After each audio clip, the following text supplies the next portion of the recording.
Est-ce que vous trouvez que la société a une image réaliste des freelances? Moi non, pas du tout. J'entends souvent dire des choses qui sont mais alors carrément fausses et je me dis que si vous vous apprêtez à vous lancer et que vous écoutez ça, ça risque de vous freiner et c'est hyper dommage. Donc j'ai envie de rétablir la vérité et dans cette vidéo, on va voir ensemble plusieurs idées fausses que les gens, la société ont sur les freelances et je vais vous dire si c'est vraiment faux ou si c'est vrai. Alors déjà, tout le monde travaille pas forcément de chez soi. Il y en a qui vont chez les clients, qui sont dans des coworking, qui travaillent dans des cafés, qui travaillent avec leurs potes, qui sont en couple de freelance. Et donc, ça veut dire que physiquement, un freelance, il n'est pas forcément seul toute la journée. Déjà, ça, c'est la première chose. Ensuite, même si on est seul physiquement, on n'est pas forcément dans un sentiment de solitude parce que il y a des Slack, il y a des Discord, il y a des groupes Facebook. Donc, en gros, quand on est freelance, si on a envie de bosser tout seul, on peut, mais si on a envie de se sentir entouré, on peut aussi. Donc la solitude du freelance, c'est pas forcément une fatalité. Donc ça, c'est une idée fausse.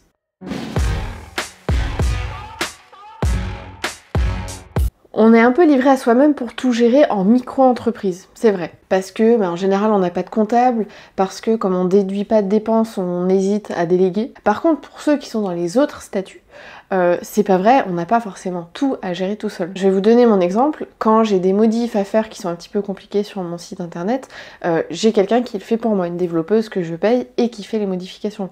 Pour tout ce qui est administratif, honnêtement, je fais plus rien. C'est mon comptable qui s'occupe de mes déclarations, qui s'occupe de répondre à mes questions quand j'en ai pour que j'évite de passer des heures à chercher. C'est lui qui s'occupe de tout ce que j'ai de nouveau à faire, comme quand j'ai déménagé et que donc j'ai dû changer l'adresse de mon siège social. Donc quand on est sur un statut de société, on a forcément un comptable.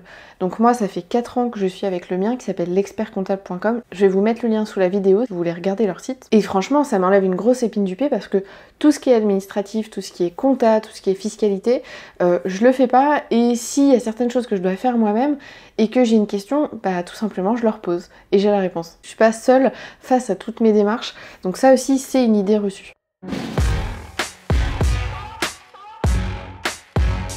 Honnêtement, j'ai jamais aussi bien gagné ma vie que depuis que je suis freelance. On dit souvent que c'est un statut précaire, mais moi j'ai pu mettre plusieurs dizaines de milliers d'euros de côté. Donc financièrement, je me sens plus en sécurité que quand j'étais salariée. Même si je suis quelqu'un de prudent et que j'épargne, j'ai quand même élevé mon niveau de vie. J'ai une voiture récente avec plein d'équipements, j'achète des produits de qualité, voyage aussi. Donc quand on est freelance, on n'a pas toujours des revenus hyper réguliers, mais ça veut pas dire qu'on gagne pas bien notre vie.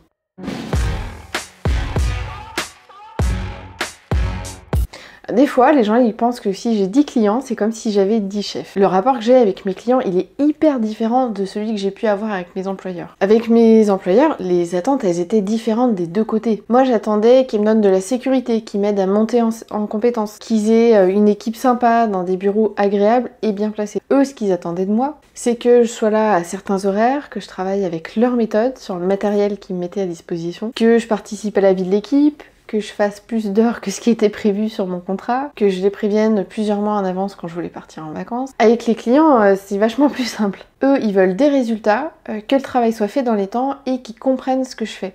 Moi, ce que j'attends d'eux, c'est de m'accorder du temps pour échanger et que je comprenne bien tout ce qui est autour de leur projet et de me payer dans les temps. Donc le lien que j'ai avec un client, il est très différent de celui que j'avais avec mes employeurs. On est plus sur une relation d'égal à égal et eux, tant que le travail est fait, ça les intéresse pas vraiment de savoir comment je l'ai fait, quand je l'ai fait, où est-ce que j'étais.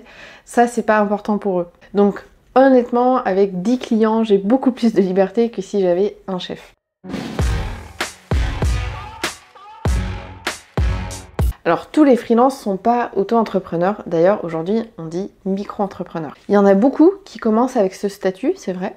Par contre il y en a plein aussi, comme moi, qui quittent le statut ou qui dès le départ en choisissent un autre. Alors il y a ceux qui dépassent les plafonds de chiffre d'affaires, il y a ceux qui veulent pouvoir sous-traiter, il y a ceux qui préfèrent ne pas gérer leur administratif ou avoir une meilleure protection sociale. et donc ils optent plutôt pour la CAE ou le portage salarial. Il y a ceux qui veulent pouvoir s'associer avec d'autres freelances. Donc en fait, non, tous les freelances ne sont pas en micro-entreprise. Et d'ailleurs, si vous êtes en micro-entreprise ou vous allez vous lancer mais que vous n'êtes pas sûr que la micro-entreprise c'est le meilleur statut pour vous, moi je vous encourage vraiment à parler avec un comptable pour qu'il vous aide à comprendre quel serait le statut le mieux adapté à votre situation, à vos envies. Je vais vous mettre sous la vidéo un lien vers le site de mon comptable, l'expertcomptable.com, sur lequel vous pourrez demander un rendez-vous justement pour parler de votre projet ou pour parler de votre statut actuel. C'est sans engagement, ça vous permettra d'y voir beaucoup plus clair.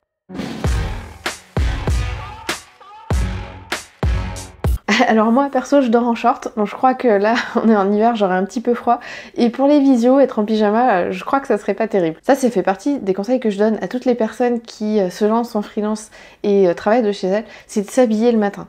C'est tout bête, mais ça vous met vraiment plus dans une ambiance de travail. Bon par contre c'est vrai que moi je suis pieds nus une bonne partie de l'année.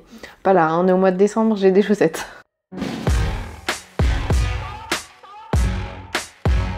Non. Ceux qui ont dû télétravailler avec des enfants à la maison pendant le confinement, ils le savent. En général, quand nos enfants sont à la maison, on peut pas travailler, ou en tout cas on peut pas travailler aussi bien ou autant que s'ils étaient pas là. Moi par exemple, j'ai 2 bébés qui ont 14 mois. S'ils sont là, je sais que je vais rien pouvoir faire. Alors les gens disent oui, mais tu peux leur faire regarder un dessin animé, ou alors pendant qu'il fait la sieste, tu peux bosser. Oui, alors moi, mes 2 bébés, ils font pas la sieste en même temps, donc c'est impossible. Donc, si vous avez des enfants et que vous voulez devenir freelance, pensez bien que ça va être indispensable d'avoir un mode de garde pour pouvoir vous concentrer sur votre travail. Et si vous avez des proches qui sont indépendants et qui travaillent de chez eux, arrêtez de leur dire mais pourquoi tu payes une nounou, pourquoi tu le mets à la crèche, t'es chez toi, tu pourrais t'en occuper. Non, franchement, c'est pas vrai. Sur le principe, on pourrait dire qu'on travaille quand on veut, puisque à partir du moment où le travail est fait dans les délais, on peut le faire à n'importe quel moment. Dans la réalité, c'est un petit peu plus compliqué que ça, parce que souvent quand on travaille avec des clients, on a parfois besoin d'échanger avec eux ou avec leur équipe, et donc ça se fait en général pendant les horaires de bureau classiques. Et puis, il y a certaines contraintes que vous pouvez avoir sur votre activité. Moi par exemple, je sais qu'en début de mois, je dois envoyer des bilans à mes clients. Je peux pas les faire avant parce qu'il faut que j'attende que les stats du mois précédent soient terminés. Donc je dois les faire à ce moment-là. Donc tous les débuts de mois, je dois faire ça. Je peux pas me dire tant que c'est fait dans le mois, je le ferai dans 2 semaines.